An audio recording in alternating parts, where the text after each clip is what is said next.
భారత మీడియా, వినోద పరిశ్రమలో భారీ విలీనం చోటు చేసుకుంది. రిలయన్స్ ఇండస్ట్రీస్, వాల్ట్ డిస్నీ భారత్లోని తమ మీడియా, వినోద వ్యాపారాలను విలీనం చేయాలని నిర్ణయించాయి. దీనికి సంబంధించిన ఒప్పందంపై రెండు సంస్థలు సంతకాలు చేశాయి. దీంతో దేశంలో 70,000 కోట్ల రూపాయలు విలువైన అతిపెద్ద మీడియా సంస్థ ఆవిర్భవించనుంది. ఈ నిర్ణయం ప్రకారం రిలయన్స్ ఇండస్ట్రీస్కు చెందిన మీడియా సంస్థ వయాకామ్ 18 కోట్లు ఆమోదంతో వాల్ట్ డిస్నీకి చెందిన స్టార్ ఇండియాలో విలీనమవుతుంది.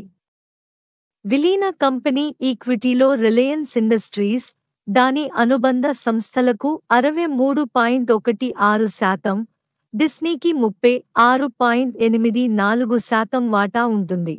11,500 కోట్ల రూపాయలు పెట్టుబడి.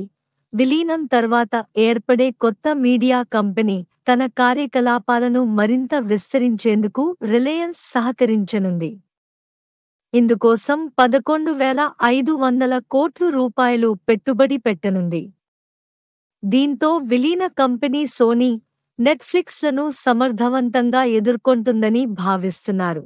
రిలయన్స్ సినిమా, లైవ్ స్పోర్ట్స్ ప్రత్యేక హక్కులు పొందడంతో ఈ ఆర్థిక సంవత్సరం 2023 నుంచి 24 వరకు తొలి త్రైమాసికంలో వాల్ట్ డిస్నీకి చెందిన డిస్నీ హాట్స్టార్ ఖాతాదారులు 5.5 కోట్ల నుంచి 4 కోట్లకు పడిపోయారు.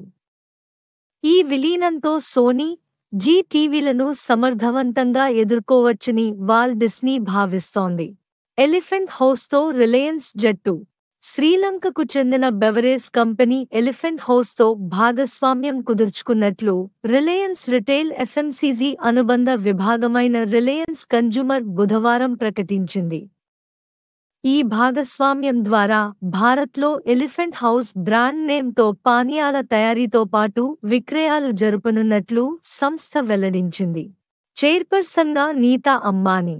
విలీనం తర్వాత రిలయన్స్ అధినేత ముకేష్ అంబానీ భార్య నీతా అంబానీ కొత్త కంపెనీకి చైర్పర్సన్గా, ఉదయ్ శంకర్ వైస్ చైర్మన్గా ఉంటారు. ఈ విలీన ప్రక్రియ ఈ ఏడాది చివరికి లేదా వచ్చే ఏడాది తొలి 3 నెలల్లో పూర్తవుతుందని భావిస్తున్నారు. జీ-సోనీ మధ్య $1,000 కోట్ల విలీన ఒప్పందం బెడిసికొట్టిన నెల రోజులకే రిలయన్స్ వాల్ట్ డిస్నీల మధ్య ఈ విలీన ఒప్పందం కుదరడం విశేషం.